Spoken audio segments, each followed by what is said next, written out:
Hey guys, welcome back for more tutorials. My name is Magnet, and we'll be taking a look at using some aggressive gateway openers in Protoss versus Zerg today. What we mean by that is that if you're going to be gateway expanding, you need to be willing to run some aggression and understand how to apply pressure and kind of control your opponent's drone count by making them make units when they don't want to.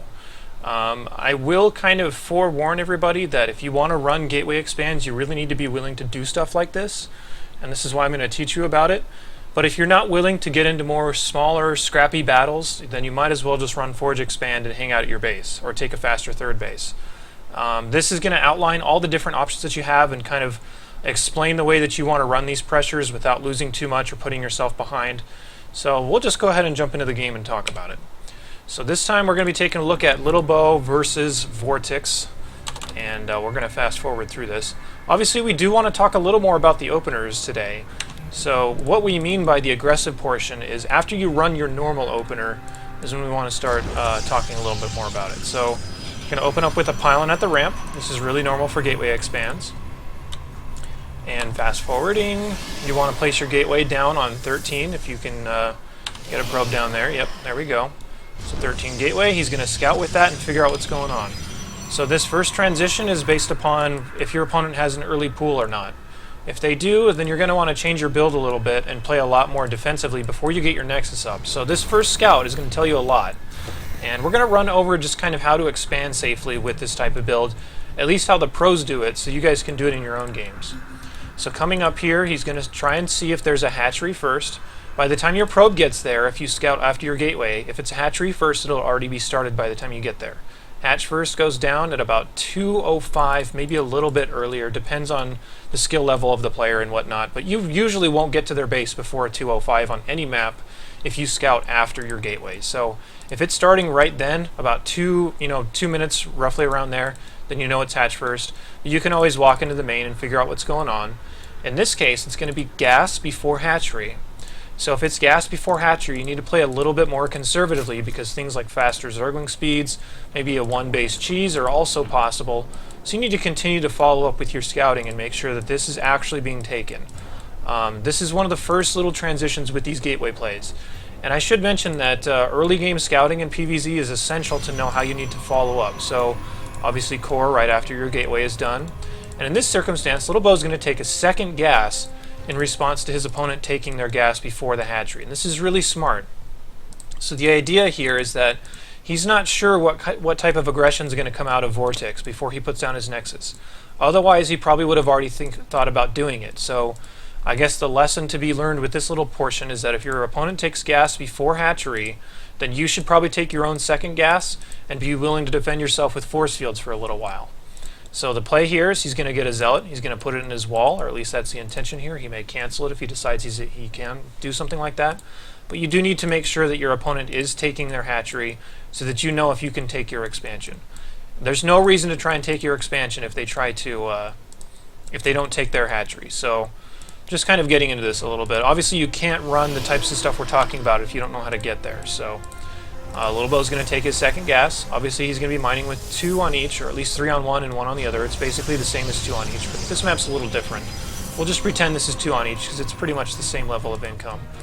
Now Vortex is going to take his expand. There is obviously Zergling speed on the way, and you're going to want to get your mothership core out because that's going to be what's going to defend you from most of the things that will try to stop your expansion from coming up. So the idea is that if you have a zealot here standing on the wall, that'll last a long time against Zerglings that try to break down your base. And your mothership core will be untouched for the longest time because there's nothing that can hit it for the longest time. So that's going to be the whole idea behind getting your expansion up, is your mothership core and this one zealot on the wall is going to protect you for quite a while. You do obviously, like I said, need to make sure that they are putting this hatchery down so you know you can take yours. So once Little Bow gets in here and sees that the hatchery's been taken, then he's got to think, okay, I'm good to take mine now. I just need to push out here with my mothership core and wait for the minerals to take it. Otherwise, if he wasn't sure yet, he did make another zealot, and he is making a sentry first because he's not quite sure what the follow-up is going to be. So he's going to go ahead and drop a pylon here to start his wall, but he needs to get this Nexus up pretty fast. The reason he's being a little bit more defensive here is because he doesn't know when Zergling speed is going to finish, and he doesn't want to lose any sentries to anything silly like this. So starting his gateways before the Nexus, still very conservative play here from Little Bow, but He's playing this very safe. You can go for your wall before your Nexus if you want to play super safe against things like gas, but we know that Vortex behind this is taking a third hatchery, so he's not going to be very aggressive. So if you're feeling confident, you could put this Nexus down before these gateways, but getting this wall up is very important. So now that we've covered all the basics of getting the gateway expand started, we're not really going to talk about that too much anymore. From here on, we're going to talk about how to punish Zerg being really greedy and just trying to drone up and not make any units while you're back at home trying to establish yourself. So the whole basis of this is going to be talking about putting on some aggression with these first few gateways. 3 gateways after your Nexus is always really common, and you can do a lot with this, knowing that if you ever get into trouble, you can use this recall and just go back home. The whole function here is that the Zerg wants to just make as many drones as they want. And if you let the Zerg make as many drones as you want off of a gateway expand, you're going to get way behind. So you have to think about it in the way that Zerg makes all their stuff off of larva. If you make them spend their larva and their money on units, then that slows down their economy for the later stages of the game. That's the whole point behind this aggression. So like I said, if you're not willing to do stuff like this and get out on the map and fight with small little handfuls of units, then you might as well not even gateway expand, because forge expanding is so much easier if you're just going to play passively. So coming out on the map, you definitely do need to find a place to put your first pylon. Your composition for these really early pushes are going to be mostly zealots and zealots and sentries. And if you do it right, you can get some really nice fights. So we're going to see Little Bo coming up here. Sorry, I meant to slow that down, not stop it. And what he wants to do is he doesn't want to fully commit. You don't want to just run in there. You want to kind of make this as slow as possible. You don't want to just suicide in there unless you find an opportunity if they show no units or something. You want to be slow, you want to be careful. Most importantly, you don't want to lose any sentries, because your sentries are going to be your lifeblood throughout the rest of the game, and especially taking a third base is what they're going to be really important with. So bottom line is try to just make them make units, get as good of fights as possible, and don't lose your sentries. So we're going to see this kind of develop a little bit. There are some roaches coming out right now, so Vortex is doing what he's supposed to so far. Notice how Little Bo's just sitting here and waiting. He's not attacking right now because he doesn't have to. And the first part of his job is being done. He's not letting Vortex just sit here and make drones. He's making Vortex make units. And if Vortex makes a lot of units and can't kill this army, then that doesn't do anything for him, because Little Bo can always go back home and sit behind his wall, get extra tech up, and kill that army anytime he wants to. So this is the whole idea behind this. And throughout the rest of these games, we're also going to be taking a look at the worker counts. Right now, Little Bo's actually ahead in workers because he's forced so many units out. So coming forward, he's still being very slow here. He's not in a rush to get anything done. Again, it's only zealots and sentries right now. No real reason to produce any stalkers because they're not going to be as efficient when you're trying to take a third base. So zealots and sentries coming down here, still being very careful, being very patient, hasn't even fought yet. And even if he were to recall right now, he would have already done his job, because look at the worker count, 40 to 33. If the Zerg tries to come up here and attack you, you can drop your force fields. Just try to keep them away from you, or if you can, try and peel off maybe 4 or 5 units and kill them separately from the rest of the army. So Little Bo back home, he's adding on more gateways right now because he's having a harder time spending his money, like we talked about in the macro video a lot. If you're ever having trouble spending your money, you need to add on more production so you actually can do that. Back at home, this is another issue that could come up, is little Zergling run-bys. This is why Little Bo left a sentry behind, and he can still warp in behind this sentry as well. You can warp in more zealots or maybe another sentry back at home to keep this safe, but he's still just sitting here with his army, not really doing anything yet. So, continuing to build up units here. Back at home, he did just drop a force field to prevent those Zerglings from coming in, so he's got no problems so far. Right now he's about to be on 7 gateways, so this could actually just turn into straight up killing him with gateway units. Oops, my bad. Now he's starting to warp in stalkers here, because he's committing a little bit more to this actually being a big attack. All this was meant to do was to force out some units, but because Vortex has been so passive about it, he doesn't actually have to fight. Now that there are getting to be so many roaches, he will probably want to start adding in stalkers here to kill the roaches. So like I was saying at the beginning of this, is that you really will want Zealot Sentry, but if they start getting a ton of roaches and a lot of units and whatnot, you will want to start adding in stalkers just because they do better against roaches than zealots do. So his force fields right now, they're designed to block off this part of the army, block out a couple of roaches, some zerglings and stuff, and you want a force field so that you keep your sentries alive. The sentries are by far the most important part of this composition. So if he does this right, You can drop more force fields here to prevent the army from coming up. He's now trapped this small group of roaches, and he's continuing to trap roaches here and force the roaches to commit to this fight when he doesn't really want to. He's also cutting off all these units back here, all these reinforcements, and suddenly this gateway attack is going much better than he had anticipated when he started this game. So, once again, if he ever gets into trouble, he can just recall. And looking at the worker counts right now, he's still ahead, 44 to 36. And you don't want to lose sentries with this. He unfortunately does lose a sentry there and a sentry there. But by this point, if you get good enough fights, you can just start warping in a lot of stalkers and eventually overrun them if they don't reinforce properly. So, Little Bo's getting a lot of stalkers on the field right now, and it's only because he's been ahead in economy this whole time. If you're ahead in economy and you control your army properly, then there's no real reason you should lose. So, sometimes these little things can blow up into you having a lot of gateway units on the field and just being able to kill them because they can't handle this attack that's coming down. And that's effectively what's going to happen to Vortex. If he was this far behind on workers by 8 and Little Bo just controls his army properly, you can see more force fields just to cut off the back of this army back here, then he's going to be getting great trades throughout the rest of this. And eventually he will end this game. We can see it only goes on for another couple minutes, but this is growing completely out of control right now for Vortex. And it just comes down to the basic fact that he has less mining, therefore he's going to be able to get, or not going to be able to get as many units as Little Bo has. So we're going to kind of watch this on a little bit of fast forward here to see Little Bo eventually close this out. You'll notice that he's never really committing very hard to this attack unless he needs to. So being very, very patient is Little Bo. Never really just being like, a move, I'm going to go win. He's trying to stay off creep as much as he can. He's trying to get as good of trades as possible, considering his stalkers outrange everything. And like I said, eventually Vortex is going to die to this because he just doesn't have the production to keep up. You'll even notice that Little Bo's spending is not ideal. If he had the proper warp ends all the time, and if he had a higher gateway count, he could spend all of his money. So this, you can imagine how much worse this would be if Little Bo even had like another 4 or 5 stalkers to spend his money on. So still, more force fields, just keeping part of the army back, so he only has to fight about half of it.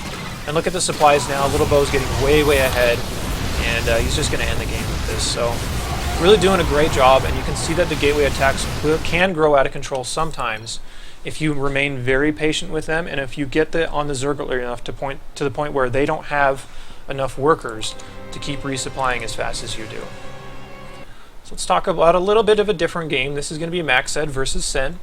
Maxed is a Chinese player, Chinese Protoss, and they are very noteworthy for their aggression in this matchup, so, or rather in every matchup.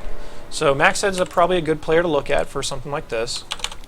We won't talk as much about the gateway openers. Maybe we'll talk a little bit about the way he takes his Nexus as opposed to the last game, considering it's really all dependent on what your opponent does. Maxed's going to do something a little bit different though, and he's not going to wall. I really don't recommend this tactic as far as taking gateways and stuff back here. That's a little more advanced. I think it'd be safer for you to actually go for it on your wall.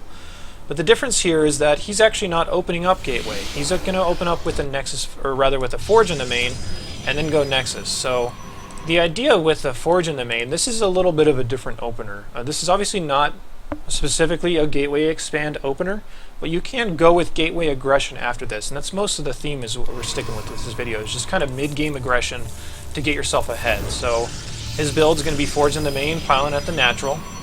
And by the way, if you wanted to use this, this is a little more of a risky and odd build, but you can use it.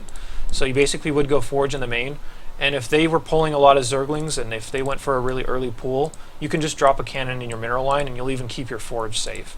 So you drop a cannon in your mineral line, it covers your mineral line, it covers your gas, covers your buildings, so that you can play forward from there. It's a pretty out there type of expansion. You don't see it very often, but it is viable. So just to kind of give you guys some ideas. But this is all about the gateway timings, and that's what we're going to focus on. So he's going to go ahead and drop a cannon here at his wall, and his first gateway is going to come up now. So all of his aggression is going to be centered around when Warp Gate finishes, and that's what we're going to be paying attention to as well.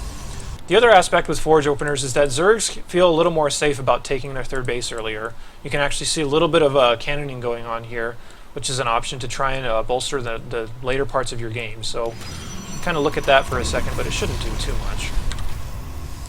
But he puts his gateway down. He should be getting a core here in just a second. And you always want to complete this wall basically as soon as possible without harming your economy. So he's going to put out a Zealot. And you can just put a pylon here. Yep, there he goes. And hold a Zealot on hold position right here to complete his wall. So this should be all good, but we mostly want to take a look at what happens when his warp gate finishes. So he's going to start a stalker, he's going to start warp gate, and sometimes you can actually push out with your first few units here. So if you get like a mothership core, a stalker, and a nexus, or rather a zealot, you can start pushing out there and being a little bit more irritating. So this one zealot seems silly to walk him out across the map, but this will force him to produce at least some units, and you can get an idea of if any big attacks are coming. So if you see a lot of units coming across the map that kill this zealot, then you're going to know back at home, okay, I need to defend this, I need to get a sentry, I need to put up some extra cannons or something. Then that'll kind of give you some information. So it's a little bit of scouting. However, this is going to be a quicker third base. Although this is a little deceptive, and I want to explain a little bit. This is more high-level stuff that you're going to see from these types of players, but you can mix into your own game. So from Sen's perspective, oh, sorry, let me put this up. Sen knows that there's a third base coming down. So Sen probably is going to start thinking, all right, I'm probably not going to expect any aggression here because this third base is coming up. That kind of allows me to go back home. It allows me to drone. It allows me to tech really hard. I'm pretty safe from this, right? But no. In the meantime, he's going to be adding on a lot of gateways. This is actually a fake third base to trick Sen into thinking that he can do whatever he wants back at home. But look how many gateways he has on the way. This is going to put him at 8 total, and then he's just going to make some gateway units and go kill him. So you can do stuff like this, especially against people that are really good at reacting to what you're doing. So if you're in a little bit higher leagues where people react to seeing a third base like this and maybe start getting into things like Mutalisks or Swarm Hosts or whatever as soon as they see a third base taken, then these little timings can kill them. So just kind of wanted to give you a little bit of a set of different options here. And this is actually so many units, and Sen has basically nothing to defend against this by the time it gets there, that he dies really fast. So again, you want to be a little bit careful about engaging this, but if they have no units here, you can just walk right up. So you can see the force fields are basically trying to trap everything from getting on top of his army. Also trapping in roaches against zealots, really good as well. And Sen just doesn't have anything. He had way too many drones. You see 66 drones, and if Max Sen just makes a bunch of stuff and attacks him, he doesn't have any units, then he's obviously dead. So skipping forward here on fast forward a bit, and it's just getting so far out of control for Sen right now. And by the way, this seems obvious, but having a pylon right next to their base, you absolutely need it if you're going to do aggression like this, so bring a probe along with whatever you do. And by the time it gets to this point where there's this many stalkers and this many sentries and zealots, all the Protoss really has to do is just force field about half the army away so that it can't participate, and he really shouldn't have too much of a problem knocking this down. So Sen knows he's dead. This game only goes on for about another 10 seconds. And force field on the ramp here just to prevent anything from coming down. Yeah, Sen just says, I'm dead. I got tricked. I thought this was an actual third base you're going to macro off of. So that's definitely an option if you wanted to do stuff like that against players that are a little better against at reading or figuring out what you're doing and try to counter that. That can be definitely very tricky. So let's take a look at one more. We're going to take a look at Puck, and he's ironically playing Sen once again. Not to pick on Sen too much here, but it looks like he gets caught a little bit by these aggressive gateway openers. And one thing that I should mention is that these gateway openers aren't necessarily meant to kill. They can be to get you ahead, but oftentimes they will kill if you control correctly, especially against players in lower leagues. The idea here is that if you just play exactly how these players do, which it seems silly, but it's actually not that far off from being possible. If you play exactly like them, they're playing against a lot higher competition than you are. So if you play really similarly to how they do, if you hit all the right timings, if you don't, mess up any of your force fields or anything, you're just going to blow through these guys. And that may be one of the reasons why you run these little bit more aggressive plays to start trying to get up against a higher competition. So Puck looks like he's going to open Nexus first. So again, it doesn't necessarily have to be a gateway opener, which is why I covered a lot of that detail before. And aggressive gateway plays are possible off of a Forge expand, but I did want to outline a little bit of that, considering I'm talking about gateway openers as a whole. So Nexus first is the play here from Puck. He knows he can do this because he went into the main and didn't see any sort of early pool. This is a pretty normally timed pool. And then back at home, if he just goes Forge immediately afterward, he can put down a cannon, and that should finish right when the Zerglings get to his door. So you can see Zerglings are on the way. We can even just watch the timers here and see how it's going to line up. So the Forge is almost done, the Zerglings are on the way, and he starts the cannon immediately as soon as the Forge is done. You can even watch these Zerglings. They're actually taking a little bit of a detour to make sure he's not getting cannon rushed or anything. But if they were to walk completely across the map, they'd probably be about right here by this time, and in this case Puck could just wall off and wait for the cannon to finish and push that away. So kind of explaining the opener a little bit, but the gateway's finishing up. After this is going to be a cybernetics core, of course, which is going to be all about what we're talking about today. And Zealot on the way to complete this wall. It's really common. You can even just sit a probe here and just wall off with the building if you start to get attacked. The Zealot's obviously a little safer. And the Zealot's going to do exactly what we saw in the last game, and that is trying to scout out a little bit to see what's going on. He was trying to save this probe, so this probe could put a pylon down. He could send the Zealot all the way across. It looks like he's a little bit more interested in doing that, or maybe defending his probe once again. Oh, that's pretty cute micro, and I think this probe's actually going to die. Nope, not quite. There we go. So keeping that probe alive to get the pylon out on the map is really important. And what Puck's going to be doing that we haven't seen so far yet is getting a robotics facility. And this is going to be for a warp prism, and this is going to be to try and get the Zerg kind of sleeping on the job and force field him out of his own main base over and over so that he can kill everything inside the main. So Puck has a lot of gateways coming up. You can see this is going to be 7 gateways in total. Here's the robotics. It should start a warp prism here in just a second. There we go. It's actually going to be 8 gateways in total. So this is going to be an interesting play. He does still have a probe over here, so he can put down like a pylon. And you can use this pylon to warp in Zealots and bring all of Sen's army over here while your warp prism flies in. Or if they're too busy trying to break this, you can use warp-ins on the other side and kill a bunch of drones while they're too worried about their main base. So Puck is also going to be getting a Twilight Council, which is going to highlight a little bit of a follow-up as far as this type of play. And note with the Forge are going to kind of the Forge is just going to kind of bolster your attacks a little more, because you want to get constant upgrades on this, attack upgrades specifically, and you want to keep that going because obviously +1 Zealots are going to be really a lot better against Zerglings. +1 Zealots kill Zerglings in 2 hits rather than 3. It's a fairly commonly known fact, which is why +1 is so important. So Puck is going to be flying this warp prism over here. He does have his mothership core just to be sure that he knows what's on the path. So thus far, Sen has no idea this is coming because his mothership core was able to fly through everything and make sure that there wasn't anything spotting for this. So Sen, kind of asleep on the job here, and like I said, if he's not in his main base when these sentries get dropped, he can force field the ramp, and he can keep him out for a long time. Bam, there you go. So he's going to start warping in Zealots here, and like I said, Zealot Sentry is going to be the mainstay of these types of attacks. He's starting to let these things up. You would like to see another force field here, so that was kind of a mistake from Puck, to be totally honest. If you get good enough force fields here, you can protect your Zealots for quite a long time. Also notice behind this, this is meant to look like something that Sen has to absolutely deal with. He might not be thinking too much about what Puck is doing back at home. And what's going on back at home is Puck has a Dark Shrine on the way. And typically that doesn't make any sense for Zerg to make spores against this type of play. So this is a really smart follow-up from Puck, in the sense that if Sen doesn't have spores, or if he doesn't have his lair ready, or if he doesn't have overseers more specifically, then the Dark Templar could just end the game. So you can see he's doing a lot of damage right now. He's killing a ton of drones because Sen was totally not ready for a play like this. And even if the Hydralisks start to pop out, you can see only a handful pop out here, and a lot of them are going to be popping out at the outside bases, to which you can continue to force field and keep them outside. So, I press play here. You can see the Zealots getting all over these Hydras. They do basically nothing. He's just going to try to kill off all the tech that he possibly can. So if he can kill the Hydralisk den, maybe the pool, all this stuff, the lair, he can reset the tech of Sen and put him back down onto only Zergling tech for quite a long time, since he'll have to make the pool, he'll have to remake a lair, and then he'll have to even remake his Hydralisk den or a Roach Warren or something. It'll take him forever to do all that. So that's the whole point behind these types of ramp block plays. Doesn't need to drop another force field, there we go. As long as he's keeping these things out, there's really barely any reinforcement he's going to get from his main base, and he can do whatever he wants in here. So it's starting to get quite messy for Sen right now. And Puck really hasn't lost that much. He's really just using his Zealots and Sentries. He's lost maybe a couple Sentries, and like I said, you don't really want to lose that too much. And he just recalls back home.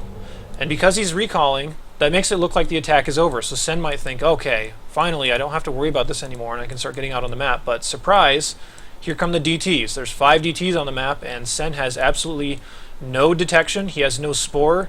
And more importantly, he killed the lair. So there's no Overseer on the field right now. And he got him into a position where that's just kind of game over, because he just doesn't have anything to deal with this. So these Dark Templar could even just kill this base if they wanted to. No matter what you kill, it's a good decision. And yeah, Sen just says, he just says I'm dead, and that's game over. So A lot of interesting ways you can use gateway aggression in this matchup. A lot of interesting ways you can kind of play a style that might make Zergs uncomfortable. Go ahead and jump back into the splash screen here. So I hope this kind of gave you some information on how to run these types of openers and really frustrate a lot of Zergs. I know a lot of people's mentality in this matchup is to just kind of get on the Zerg before they get too deep into the game so you can keep under control, and these are different ways to do that. So hope you guys enjoyed that. I will be back for more videos, obviously, all the time. So I'll see you guys soon, and take care.